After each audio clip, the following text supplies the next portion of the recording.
Bihar voter പട്ടികയിലെ ക്രമക്കേട് ഉയർത്തിക്കാട്ടി RJD നേതാവ് തേജസ്വി യാദവ്. ഉപമുഖ്യമന്ത്രി വിജയ് കുമാർ സിൻഹയ്ക്ക് ഉൾപ്പെടെ ഇരട്ട വോട്ടുണ്ടെന്ന് തേജസ്വി യാദവ് പറഞ്ഞു. വോട്ടർ പട്ടികയിലെ ക്രമക്കേടുകളുടെ തെളിവുകൾ തേജസ്വി പുറത്തുവിട്ടു.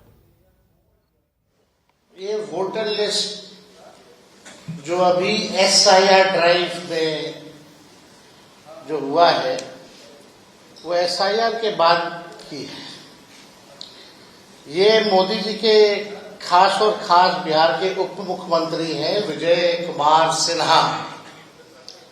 इनका 2 EPIC नंबर है, वो भी 2 अलग अलग विधानसभा क्षेत्रों में, और उम्र भी अलग अलग है, यानी उम्र घोटाला भी है और फर्जीवाड़ा।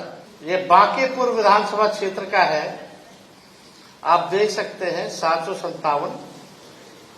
पिता का नाम आप मैच कर सकते हैं। इसमें आयु जो है 60 वर्ष जो है दिखाई गई है।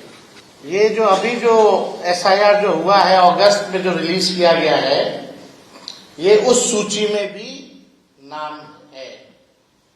തൗഫീഖ് അസ്ലം വാർത്തയുടെ കൂടുതൽ വിവരങ്ങൾ നൽകും. തൗഫീഖ്, രാഹുൽ ഗാന്ധി ഗുരുതര ആരോപണവുമായി രംഗത്തെത്തിയതിന് പിന്നാലെ സമാനമായ ആരോപണങ്ങൾ തന്നെ പലയിടത്തു നിന്നും ഉയരുകയാണ്. ഇപ്പോൾ തേജസ്വി യാദവ് എന്താണ് പറഞ്ഞു വെക്കുന്നത്?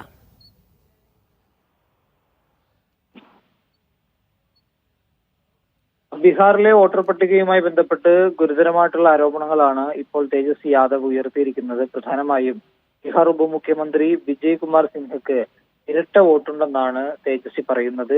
EPIC നമ്പറുകൾ ഉപമുഖ്യമന്ത്രിക്ക് 2 ഇടങ്ങളിലായിട്ടുണ്ടായത്, 2 മണ്ഡലങ്ങളിൽ ഇദ്ദേഹത്തിന് വോട്ടുണ്ടെന്നാണ് തേജസ്വി പറയുന്നത്. രണ്ടും വ്യത്യസ്തമായ നിയമസഭാ മണ്ഡലങ്ങളാണ്. ഒന്നിൽ പ്രായം 57, മറ്റൊന്നിൽ 60 പ്രായം രേഖപ്പെടുത്തിയിരിക്കുന്നത്. കമ്മീഷൻ പാർട്ടികൾക്ക് നൽകിയ ഇതിന്റെ ഡ്രാഫ്റ്റിലാണ് ഈ വിവരങ്ങൾ ഉള്ളത്. ആരാണ് ഇത്തരത്തിലുള്ള ക്രമക്കേടുകൾ ചെയ്യുന്നത് എന്നാണ് തേജസ്വി യാദവ് ചോദിച്ചിരിക്കുന്നത്. തെരഞ്ഞെടുപ്പ് കമ്മീഷനാണോ അതോ ഉപമുഖ്യമന്ത്രി തന്നെയാണോ ഇത്തരത്തിലുള്ള തട്ടിപ്പുകൾ നടത്തുന്നത് എന്നുള്ളൊരു ചോദ്യമാണ് തേജസ്വി ഇപ്പോൾ ഉയർത്തിയിരിക്കുന്നത്. ഇതിനെ നിയമപരമായി നേരിടുമെന്ന് കൂടി തേജസ്വി യാദവ് പറയുന്നുണ്ട്. തെരഞ്ഞെടുപ്പ് കമ്മീഷനോ ജില്ലാ ഭരണകൂടമോ ഉപമുഖ്യമന്ത്രിക്ക് വിഷയത്തിൽ നോട്ടീസ് അയക്കുമോ, വിജയ് സിൻഹയ്ക്കെതിരെ ഏതെങ്കിലും തരത്തിലുള്ള നടപടികൾ ഉണ്ടാകുമോ എന്നുകൂടി തേജസ്വി യാദവ് ചോദിക്കുന്നുണ്ട്. BJP ജനാധിപത്യത്തെയും ഭരണഘടനയെയും നശിപ്പിക്കുന്ന നടപടികളാണ് സ്വീകരിച്ചുകൊണ്ടിരിക്കുന്നത്.